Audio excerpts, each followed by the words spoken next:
Hello, we are here to do an interview with Mark Toomey, owner of Infonomics Australia, and this interview is an initiative of ITSMF Spain trying to disseminate standards and best practices about corporate governance of information technology. These standards enable the transformation that is needed as a result of digitization in all areas of the society and all productive sectors: banking, industry, services, politics, entertainment, social, non-profit organization, everywhere. We hope this interview will to be useful for all of you, and this interview will be conducted by Carlos Francavilla, that is here with us. Hello, Carlos. Hello. Hello, everybody. And with me, Manuel Caño. Okay. Oh, this one. Okay, we have with us to Mark Toomey. Hello, Mark Toomey, how are you? I'm very well, thank you, Manuel. Okay, Mark Toomey is recognized internationally as a leader sparing the top-level leadership and governance of information technology on ISO IEC 38500. He is a past chair of the committee responsible for Australian standards and governance and management of IT, and was Australia's lead representative to the corresponding international committee during the time when ISO 38500 was developed. In August 2012, his work was recognized with the Australian IT industry's highest award, ICT Professional of the Year. So, Mark writes and speaks extensively about how business leaders can govern IT. His publications include The Director's IT Compass and Waltzing with the Elephant, probably the most the most audience, a comprehensive guide to corporate governance of information technology. Through his company Infonomics, he helps leaders understand and improve their organization's governance of IT and expand the skills of consultants who help their clients improve governance of IT. Okay. Mark, as a special offer linked to this interview, has half a detail for the listeners of this interview. Mark has offered a discount of his book, Waltzing with the Elephant, in PDF format, priced at $50 instead of usual price of $60. You must only follow the link that appears below. This offer is only valid for 1 week from the interview date. Okay, thank you very much, Mark, for this detail. That's my pleasure, Manuel, and I should say that people who wish to buy the book can buy it in either the English or the Spanish translation version. Okay, great. Okay, let's start the interview. So, first of all, there is a number of paradoxes that CIOs and CIOs currently are not able to clarify. Here, Mark, are some sentences. Can you help us to clarify them? For example, the business itself will be the IT department. Technologists will simply be the enabler, said Brandon Borko, Chief Technology and Solution Architect of Northrop Grumman. What do you think about, Mark? I think Brandon is very, very right in what he says. I think a very useful analogy for understanding this is the motor car. When the motor car was first invented, most people stayed away, and it was the domain of engineers and enthusiasts. But today, the engineers and the enthusiasts are still there, but they're in the background, and everybody knows what a motor car is and knows what it's for and how to use it, and nearly everybody can drive one. I think exactly the same thing is happening right now with information technology, that it has moved from the domain of the engineers and specialists out into the space of the people who actually use the information technology, and that's in the business and in the social environment, where the people who use the IT are actually making the decisions about what they will use it for and how they will use it. And so what Brandon Poco is saying is absolutely correct. Okay. Next, cloud, big data, social network, bring your own device, mobile, Internet of Things, and the CIO worried with the operation of existing systems. What's happened there? It's very interesting, and all of these words that you use are the IT industry's words, and they're technology babble that confuses the people who are using the information technology. For a business person or a person in a social environment, cloud simply means that I can access IT services wherever I want, whenever I want. Big data means that I can discover a lot of new things about my customers and my market. Social network means that I can connect to anybody, anywhere, anytime. And so these are the things that the business leaders and the business managers and the community are thinking about. And the CIO hasn't, in a lot of cases, yet realized that the CIO is no longer in control.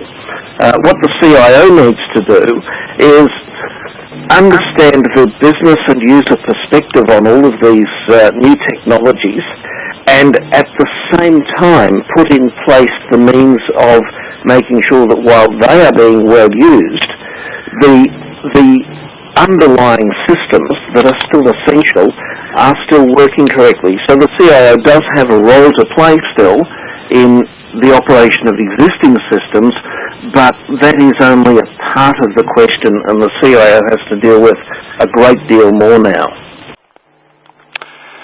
Okay, next. How can we maintain current systems, cost down, and encourage innovation? Do you see necessary the emergence of the CDO, the Chief Digital Officer? I think that there are going to be attempts to shift the role of IT into something new. We see references to Chief Digital Officer, we see references to Chief Innovation Officer, we see references to Chief Marketing Officer.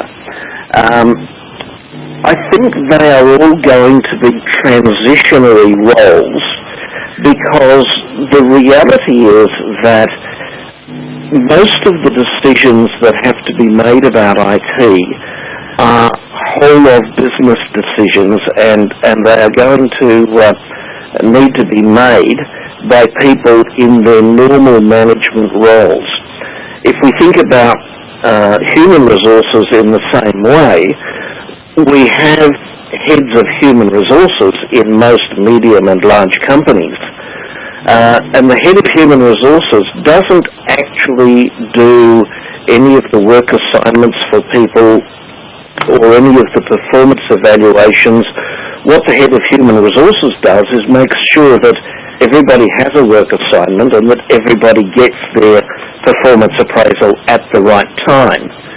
And I think that the role, rather than a Chief Digital Officer, we're going to see the role of the Chief Information Officer progressively evolve into one where it is, in fact, a proper organ of the governance system of the organisation, similar to the head of HR and the Chief Financial Officer, where the CIO enforces the rules of the organisation, but doesn't necessarily dream up all of the strategies of the organisation.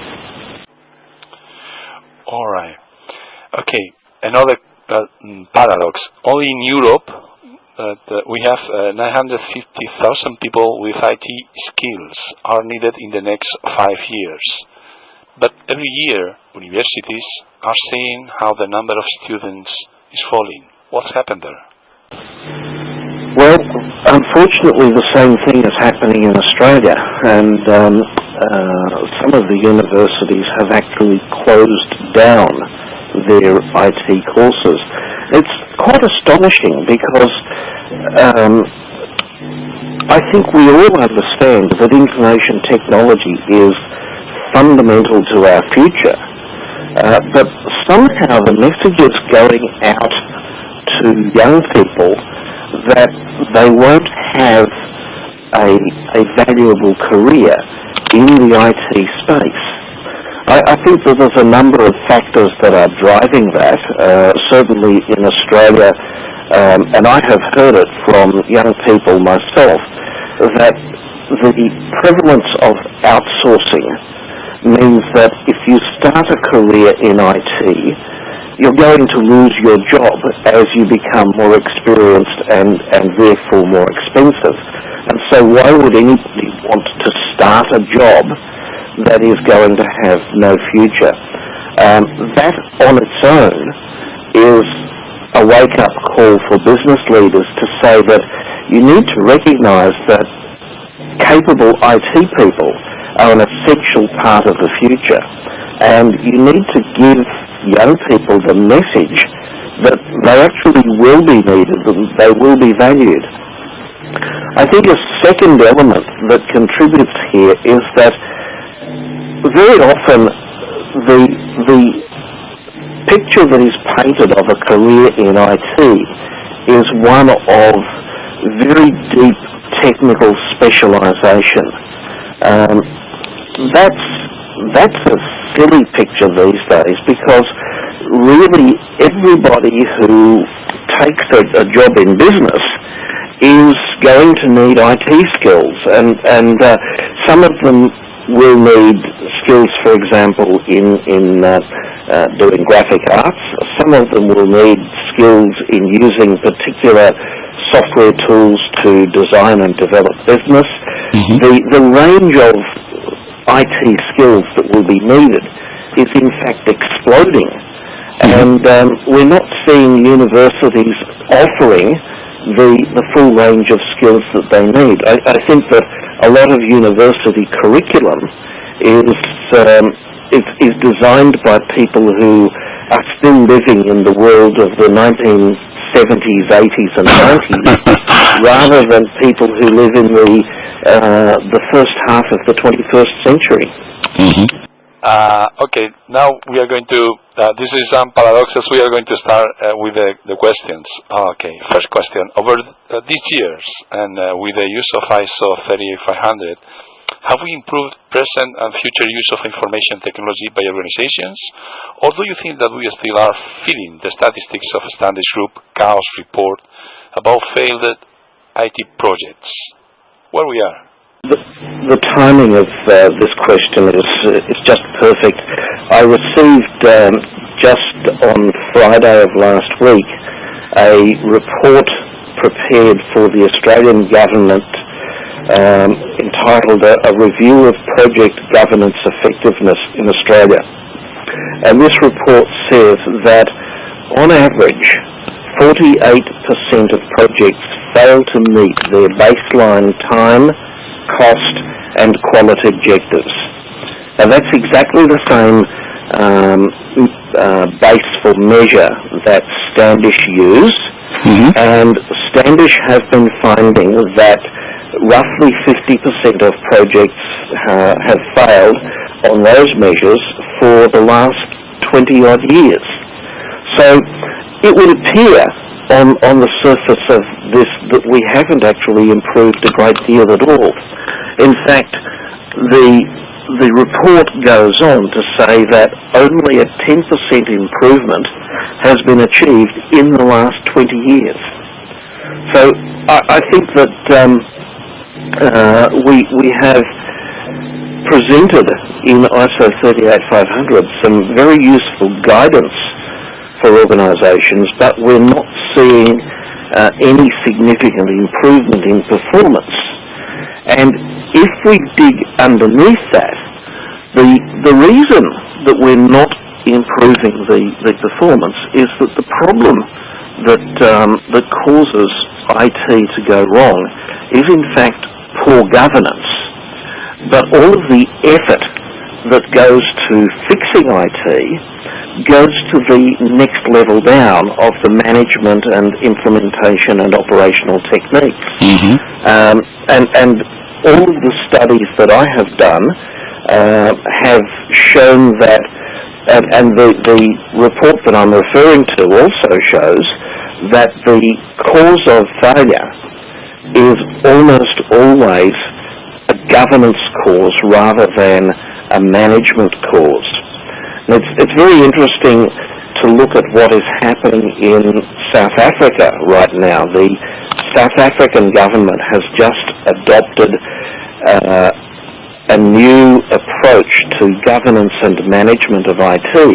And the report that describes how or why they are doing this basically begins by saying that the government of South Africa has made a number of attempts in the past to improve its success with IT, and every one of those attempts to improve the success of IT has failed because the changes that were necessary at the top levels of governance and management have not happened. And so this time, the government of South Africa is going out and saying, before we attempt to do anything at the management level, we are going to fix the problem at the governance level. And I think that's the key message that everybody needs to understand, and that's the thing that's going to change the statistics that Standish put out. Okay. Carlos, your turn. Mark, the change in technology and its evolution and adoption are going so fast right now in the organization, and probably not be able to keep the disruption rate that is going on. Do you think that the standard can help these organizations that they are seeing that the business model is dying to transform themselves? What do you think about it? I think that ISO 38500 has very, very specific and relevant messages for these organizations, and it's basically tied up in the first two principles of ISO 38500. The responsibility question: if an organization is in a market that is being disrupted by new entrants and new competitors, the organization can't wait for the IT function to realize that there is a business problem. That's actually the job of the business leaders, to realize that there's a business problem and a business opportunity. And so ISO 38500 basically provides the impetus for an organization to plan ahead and change its assignments of responsibility so that business leaders are clearly responsible and clearly taking control of the situation when there is a disruptive change or opportunity. The second principle goes to strategy and planning, and basically it's saying that organizations need to actually think about what the role is of IT in their business strategy, and rather than developing a business plan that is agnostic to IT, they need to develop a business plan that says IT is now changing the rules of the market, and so what do we expect other players to do with IT to change the market and attack us, and how can we use IT to take an advantage and redefine the market and attack our competitors in a way that they won't be able to respond quickly. So ISO 38500 is basically saying, stop looking at IT from the supply side. Look at it from the business demand and the business use side, and get your assignments of responsibility right so that you can drive out a strategy that is an effective strategy for using information technology as a tool of competitive advantage. Then, standard ISO 38500, Mark, can help us to identify what changes will be consolidated and what changes will be ignored in relation to the disruptive changes in IT? Well, the way I read this question, we're talking about the changes in the marketplace, and really ISO 38500 is standing aloof from the detail of information technology. It's the principles and the guidance in ISO 38500 apply just as much today as they did when we first developed them in Australia in 2003 and 4. And I think that they're going to still apply just as effectively in 2023. They're like the Proverbs, they're like the Ten Commandments. They are guiding the way that organisations behave rather than prescribing any of the methods and techniques that you use or any of the IT structures and tools that you would choose to implement.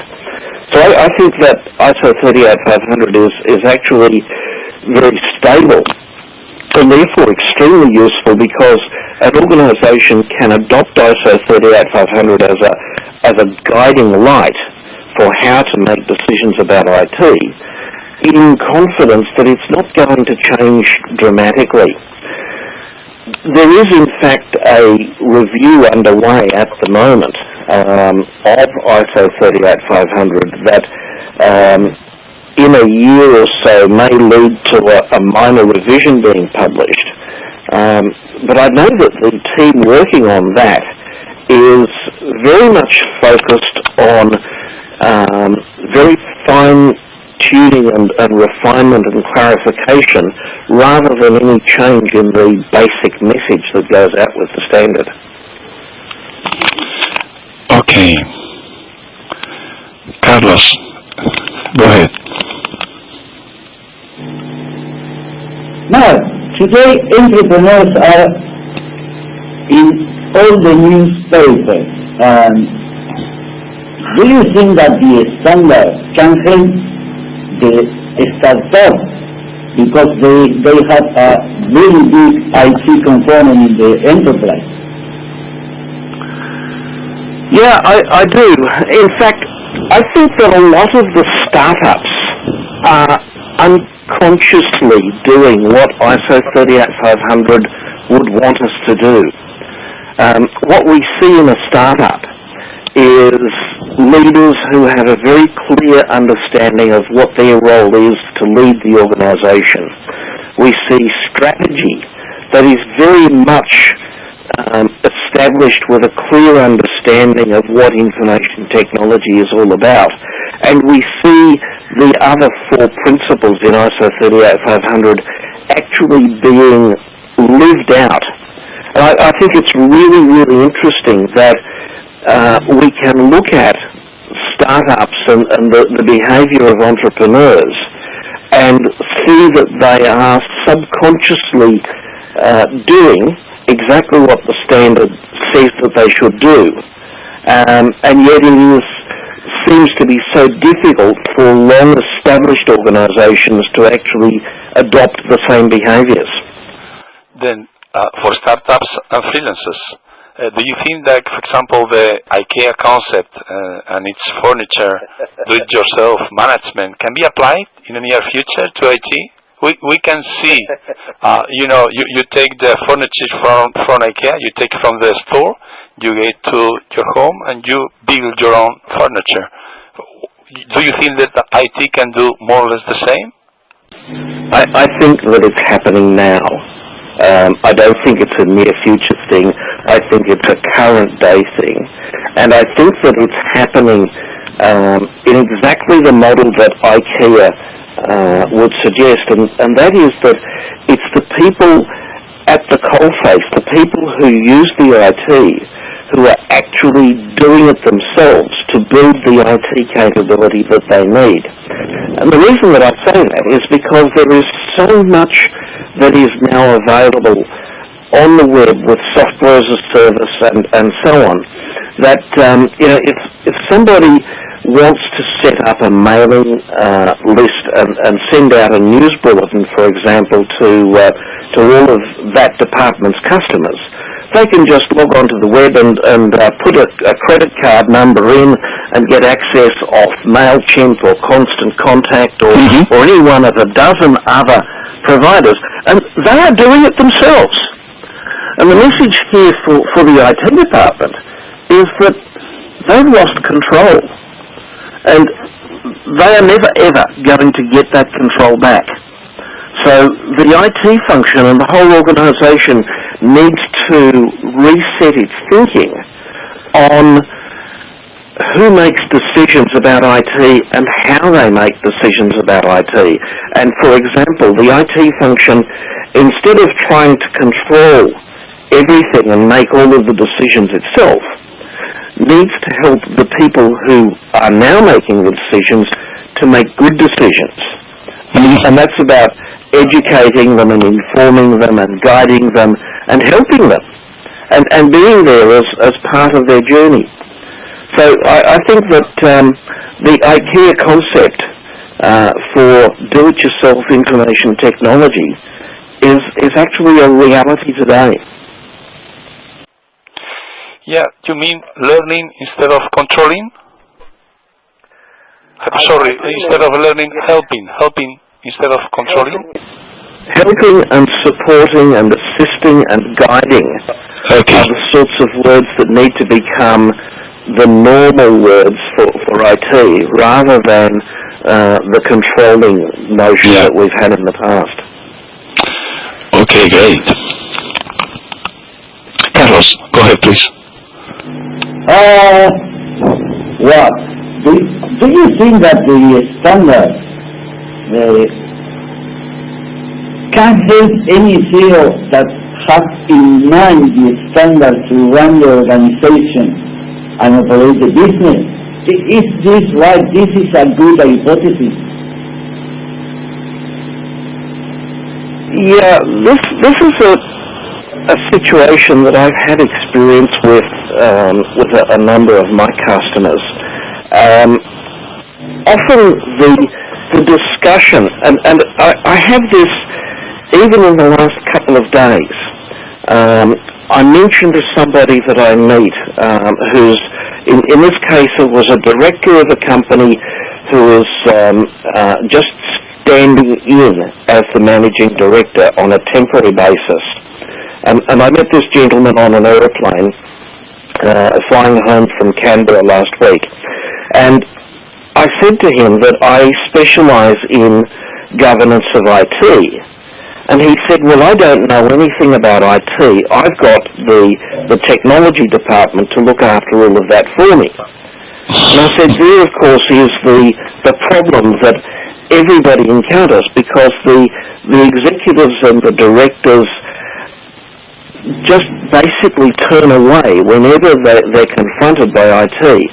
Whereas the problem that they need to be able to address is not the detailed inner workings of the IT, but how the organisation plans and manages its use of IT. And the tool that I've developed, that I use with my customers, is an 84-point diagnostic that I've developed straight off ISO 38500. And in that diagnostic, I describe a lot of behaviours that are the good management and boardroom behaviours of organisations, and the capabilities of organisations, and the performance of organisations that are actually very good at governing IT. And I run the CEO through those, asking them to think about how closely their organisation matches the statements that I'm making. And invariably, the CEO finds that their organisation doesn't match those statements particularly well at all.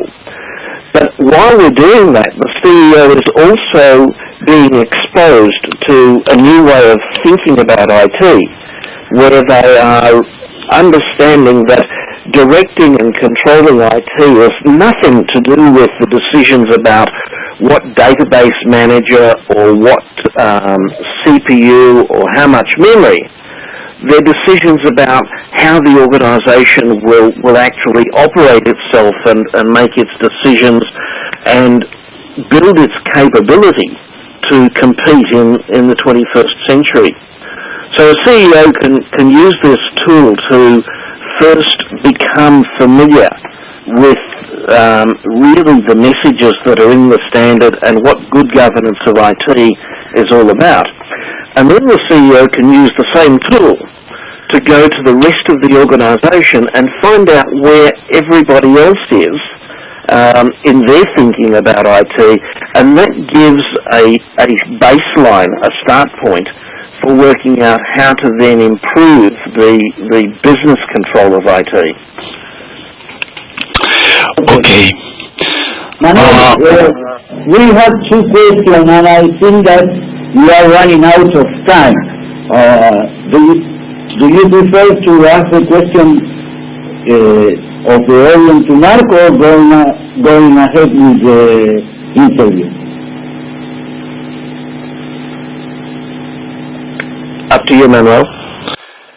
We can, because I have not seen any kind of.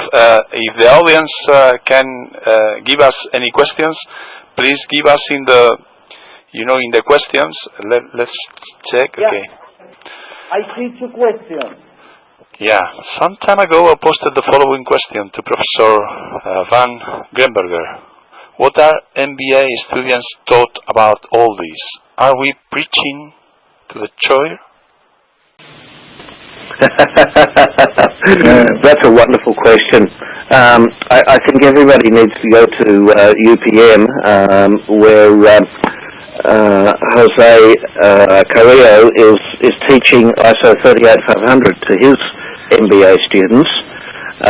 Unfortunately, I think that a lot of universities are still teaching outdated thinking that is based in the idea that the IT department is in control of and making all of the decisions about IT.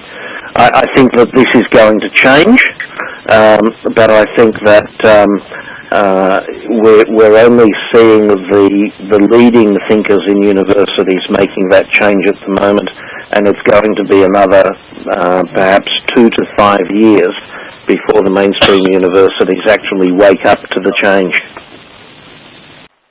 Okay, next question. So, do you agree that it is corporate governance of IT rather than IT governance? This names again. Yeah.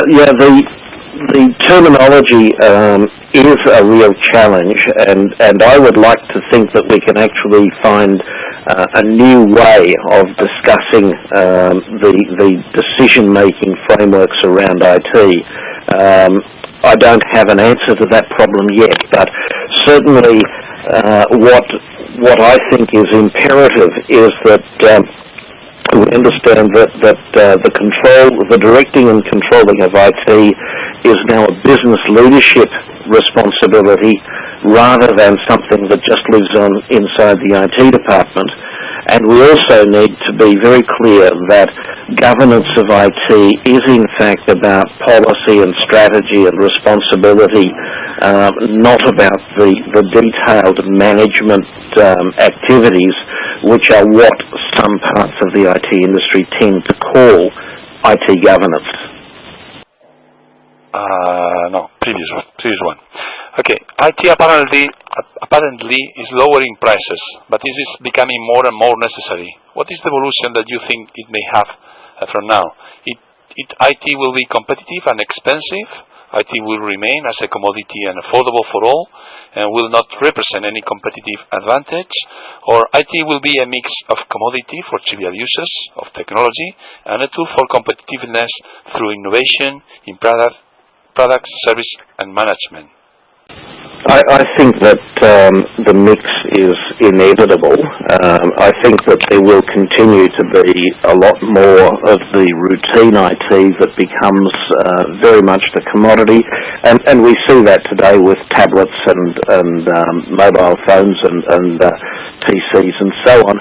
But there's no question that a lot of new business capability is enabled by IT, and the innovation that is necessary is going to continue to drive demand for some new technology and new creation. I think we've still got a lot of new technology development to happen, and we're going to see organisations still investing heavily in IT, even though the price of the commodity components is getting cheaper and cheaper. Okay, Carlos, your turn. 10 years ago, Nicholas Carr said, IT doesn't matter. IT is a commodity that everybody can buy in any shop. But you, Jean-Charles, and many more say that IT is on the heart of the business. We think that this is a paradox. Who is right? You and many more. It's a really great paradox, and I think that the key to it is to look at the analogy that Nicholas Carr used. He said that IT was like electricity, and that it just doesn't matter anymore.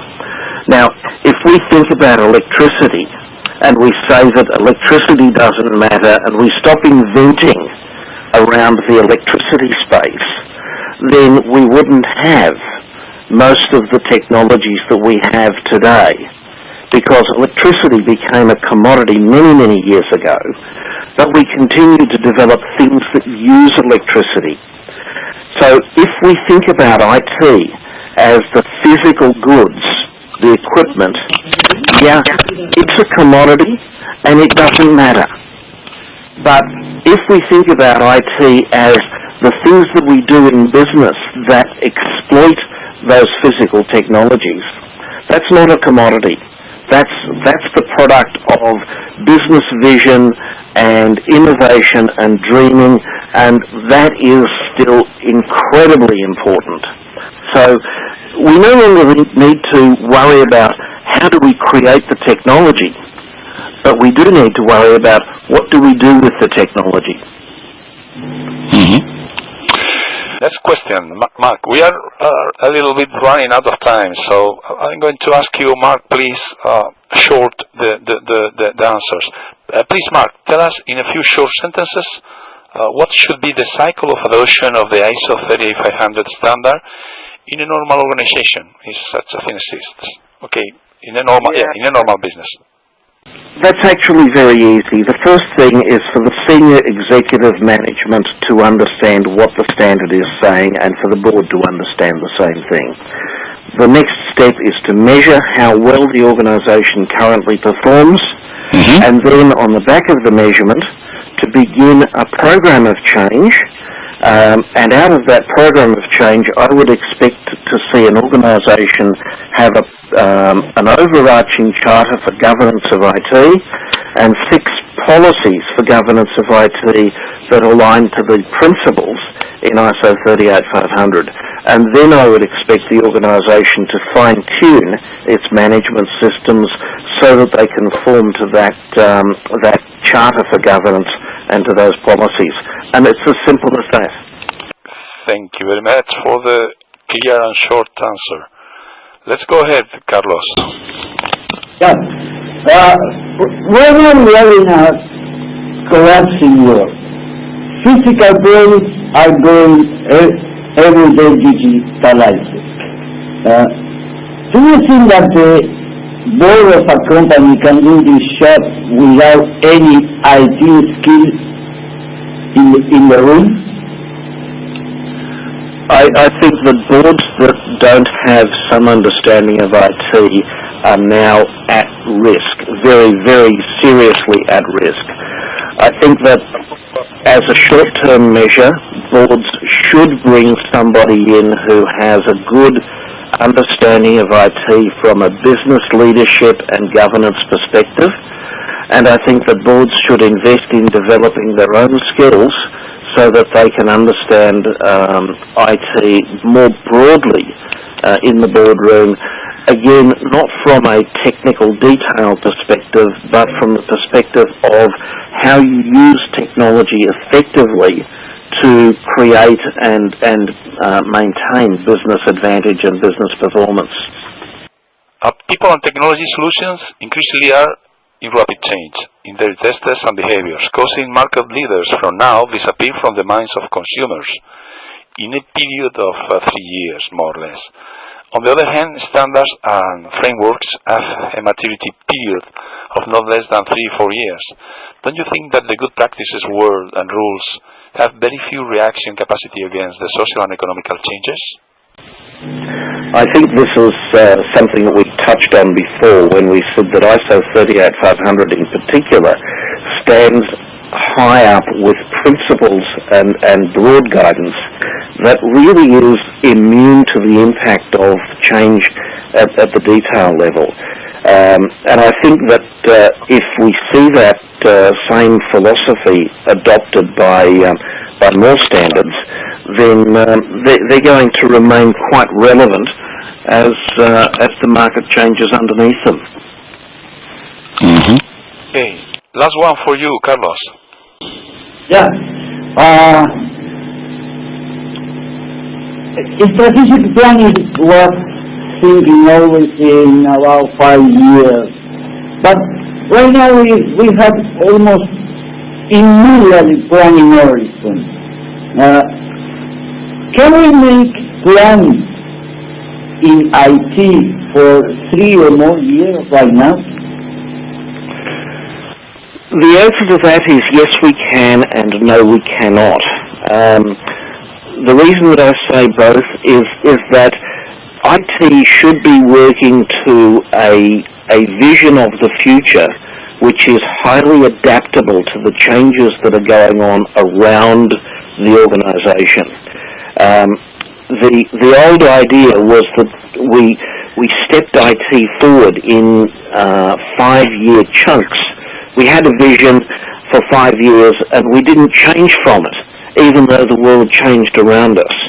Now we have a business vision, and the business vision might be 1 year, 2 years, 3 years out, and IT needs to work to the same vision and the same timetable.